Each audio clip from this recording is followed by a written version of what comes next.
Hey, what's going on, guys? Tom here. I finally found a few minutes in which it wasn't raining on this Friday afternoon and thought I'd spend a couple minutes outside just looking at this view. It's pretty gorgeous out here if you can't see. I'm standing up on a hillside in Green Tree just outside of Foster Plaza where my office is, and just kind of needed a moment to spend some time in prayer and to be praying for you, to be praying for our world, and praying for myself. This has been a week, hasn't it? It's been a week, I think, for all of us in one way or another. I've been texting and chatting with a number of you today throughout my workday, and I know that some of you are really going through some stuff. And just want to encourage you to know that God is with you, and you know that. God is with you. We all know that.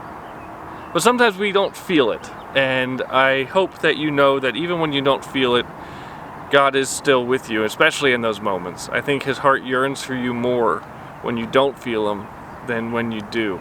I spent some time this week on a Zoom chat video conference with a few pastors that also happen to be bivocational like I am. And one of the things we spoke about was just our personal experiences with this whole pandemic and how it has affected us personally.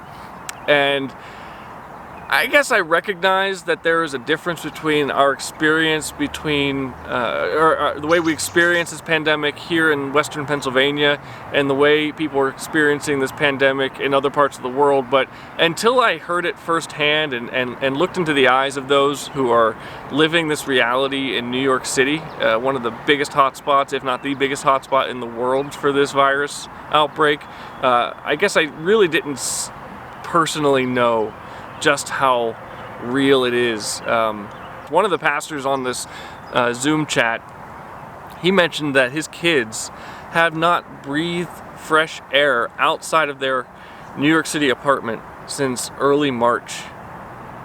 Just let that kind of sink in for a minute. I mean, my kids, they get to run around outside and play in our yard. They get to in an appropriate distance, interact with our neighbors and things like that, but we've never feared letting them run around outside.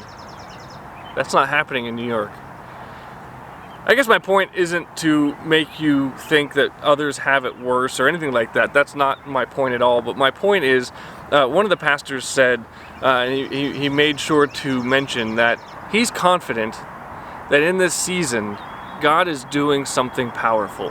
That God is affecting change, God is affecting faith, God is affecting the church in a way that we couldn't possibly impact just based on what we've been doing and how we've been doing it. I don't know what that change is going to look like. I don't know what faith and worship and church is going to be like after this whole thing is done.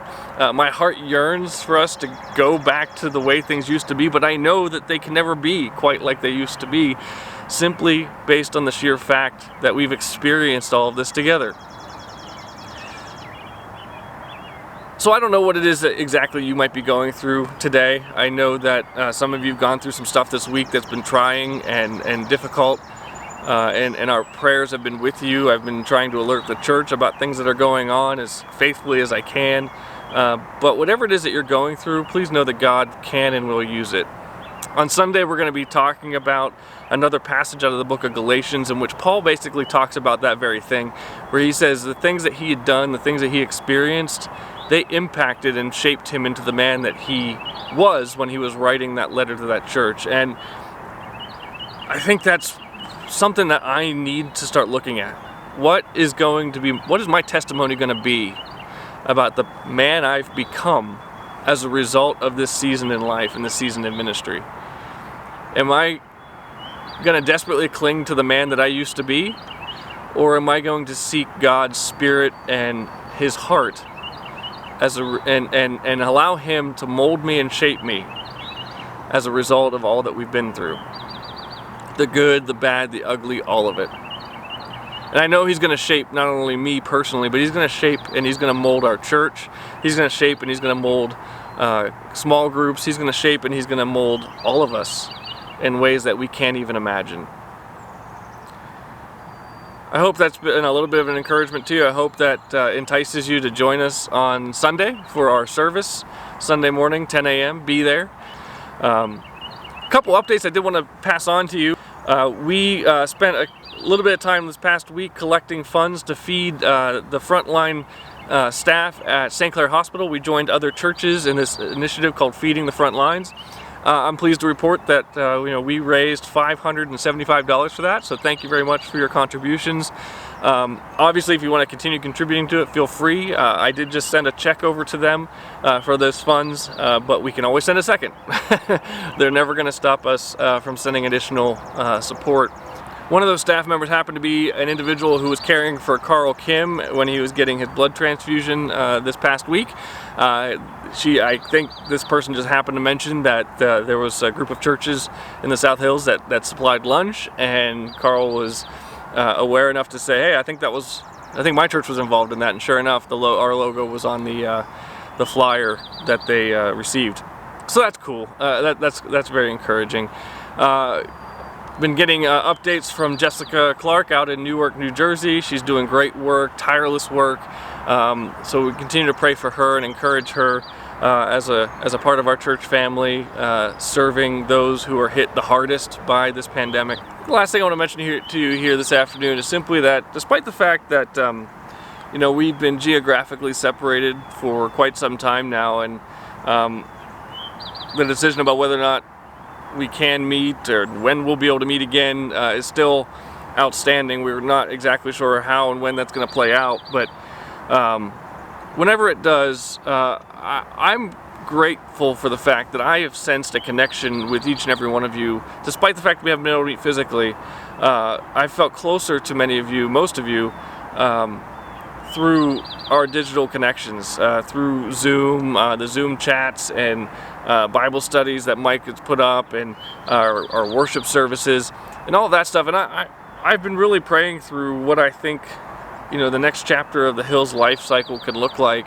And I think it's going to include some of the stuff that we've been implementing and dabbling with, really forced to dabble with over the past couple months. Of course, I'm really excited to get back to having our usual worship service and gathering with all of you in person on Sunday mornings, but I don't think there's any reason why we can't have Bible studies and small groups and gatherings digitally throughout the week at any time. And the fact that it's taken a pandemic like this to really open the church's eyes to how this can work and work to the benefit of the kingdom. Well, it's a sad thing, but I think it's also one of the silver linings is that we can learn something through this, and I certainly have. So be looking forward to some new things coming up. I'm excited to connect with you all in new and different ways, and yeah, there's just some plans in the works, and some seeds in my mind that I'm very excited to experiment and try some stuff. So we're probably going to see some of that coming in the next week or two, so shortly. But anyway, long story short, I hope you're doing well. I've been praying for you all. I continue to pray for you. I hope and ask that you be praying for us. Be praying for the kingdom to expand as a result of everything that is going on in this world. At the end of the day, our heart and our desire is that the name of Jesus is uplifted, that his kingdom is shared, and more people come to experience the grace of God. So we love you all. Hope to see you on Sunday morning. Let me know if you need anything. I'm always available. I'm always around. Talk to you later. See ya.